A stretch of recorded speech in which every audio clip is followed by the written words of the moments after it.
Selamat siang teman-teman, selamat siang Ibu. Baik, kami dari kelompok 1 akan mempresentasikan hasil kerja kami. Pertama-tama kami akan memperkenalkan diri. Saya selaku moderator atas nama Octavianus Randi dengan NIM 2402010056. Saya Gavin Nara dengan NIM 2402010046. Perkenalkan, nama saya Priscilla Angela Heda dengan NIM 24020011. Perkenalkan, nama saya Nafisa Afandi dengan NIM 2402010042. Perkenalkan, nama saya Dorothy Theodora Julia Esther Eda dengan NIM 2402010044. Perkenalkan, nama saya Irinus Sirku Gatul dengan NIM 2402010051. Perkenalkan, nama saya Julius Rakadangu dengan NIM 2402010055.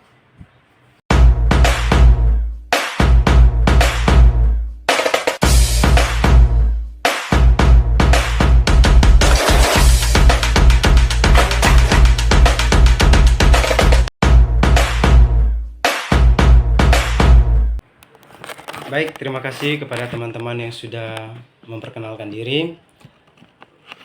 Langsung saja kami akan mempresentasikan hasil kerja kami. Jadi di sini kami akan membahas 5 tipe negara. Yang pertama adalah tipe negara Timur Purba, yang kedua tipe negara Yunani kuno, yang ketiga tipe negara Romawi, yang keempat tipe negara pertengahan, yang kelima tipe negara hukum.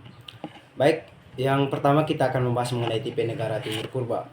Jadi tipe negara Timur Purba ini dia bersifat tirani, artinya kekuasaan yang sewenang-wenang, monarki dan teokratis. Nah, kemudian teokratis ini artinya adalah masyarakat menganggap bahwa yang memimpin mereka adalah Tuhan itu sendiri. Raja, dia itu berkuasa penuh atas segala keputusan dan aturan-aturan yang berlaku di lingkungan masyarakat atau di kerajaannya tanpa adanya pertentangan dari masyarakat. Penguasa atau raja berbuat sesuai kewenangannya. Raja merangkap sebagai dewa oleh masyarakat. Artinya masyarakat menganggap bahwa raja itu sebagai Tuhan yang memimpin mereka. Kekuasaan raja ini dia bersifat absolut, mutlak, turun-temurun, dan kepemimpinan raja sampai seumur hidup. Baik, yang berikut adalah ciri-ciri tipe negara Timur Purba. Ciri-ciri tipe negara Timur Purba itu yang pertama adalah bersifat teokratis atau keagamaan. Dalam keagamaan ini masyarakat mempercayai itu raja itu sebagai Tuhan atau dewa. Yang kedua adalah raja sebagai penguasa negara dianggap keturunan Tuhan. Yang ketiga bersifat absolut atau despotisme. Yang terakhir adalah yang keempat peradaban Mesir kuno, Mesopotamia, Sumeria, dan Tipe negara Yunani kuno. Definisi, negara Yunani kuno mempunyai tipe sebagai kota atau polis. Negara kota ini mempunyai wilayah sebesar kota yang dilingkari oleh tembok-tembok yang mempunyai benteng pertahanan kalau ada musuh dari luar. Ciri-ciri tipe negara Yunani kuno yaitu munculnya konsep demokrasi awal, di mana warga negara ikut serta dalam pengambilan keputusan. Di sini saya akan menjelaskan tentang poin ketiga, yaitu tipe negara Romawi Purba. Tipe negara Romawi Purba digambarkan sebagai suatu imperium yang mempunyai wilayah yang luas sekali karena jajahan. Tipe negara Romawi Purba juga memiliki beberapa fase, yaitu yang pertama fase monarki 753 sebelum Masehi sampai 509 sebelum Masehi. Fase monarki adalah fase di mana raja sebagai pemimpin dan memiliki kekuasaan yang mutlak berada di tangan seseorang raja yang juga bertindak sebagai kepala agama, panglima perang, dan hakim tertinggi. Fase kedua adalah fase republik, yang dimana kepala negara dipilih melalui pemilihan. Yang ketiga adalah fase prinsipal. Fase prinsipal adalah di mana pemimpinnya dipilih yang paling terbaik. Dan yang terakhir adalah fase dominan, di mana kepemimpinan didasarkan pada kewibawaan. Berikutnya adalah ciri-ciri dari negara Romawi kuno. Yang pertama adalah primus inter pares, yang terkemuka atau yang sama. Yang kedua adalah adanya raja-raja absolut atau kaisar, yang pemerintahan Romawi dipegang oleh kaisar yang menerima seluruh kekuasaan dari rakyat atau kaisarimus. pemerintahan kaisar adalah mutlak atau absolut. Yang ketiga adalah adanya kodifikasi hukum. Undang-undang di Romawi dinamakan Lex Regia.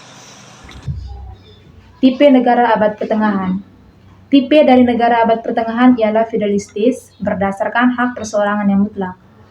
Dan karena itu pula tidak mengherankan jika hak milik atas tanah menurut hukum perdata barat sifatnya mutlak.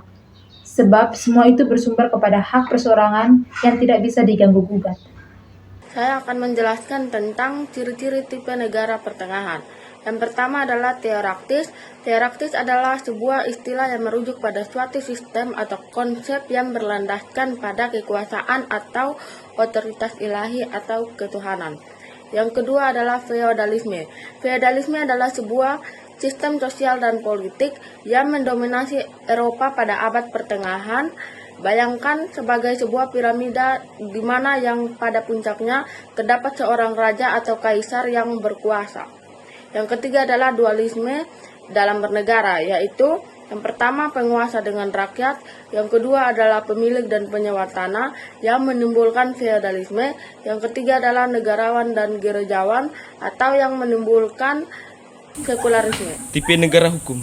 Negara hukum itu diartikan sebagai negara di mana tindakan pemerintah maupun rakyatnya didasarkan atas hukum untuk mencegah adanya dari sewenang-wenang dari pihak pengusaha atau tindak rakyat menurut kehendak sendiri. Dalam perkembangannya selanjutnya, unsur ditambah dengan 2 unsur, sehingga kini negara hukum mempunyai 4 unsur, yaitu hak asasi, yang kedua pembagian kekuasaan, yang ketiga adanya undang-undang bagi tindakan pemerintah, dan yang terakhir peradilan administrasi yang berdiri sendiri. Adapun ciri-ciri tipe negara hukum.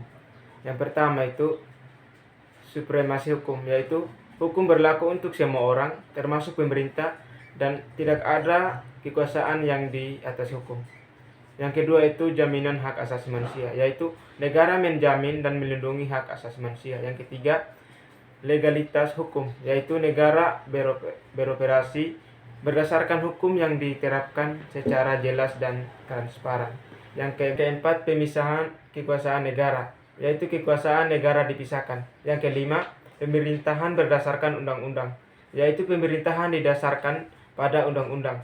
Yang keenam, peradilan yang bebas dan tidak memihak, yaitu peradilan bebas dan tidak memihak. Yang ketujuh, persamaan di depan hukum, yaitu setiap orang dijamin memiliki persamaan di depan hukum.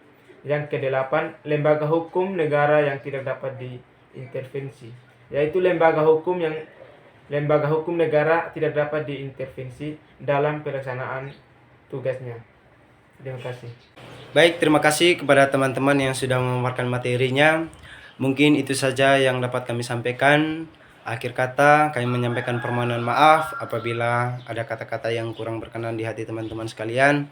Kami mohon maaf dan kami juga mengucapkan terima kasih. Salam.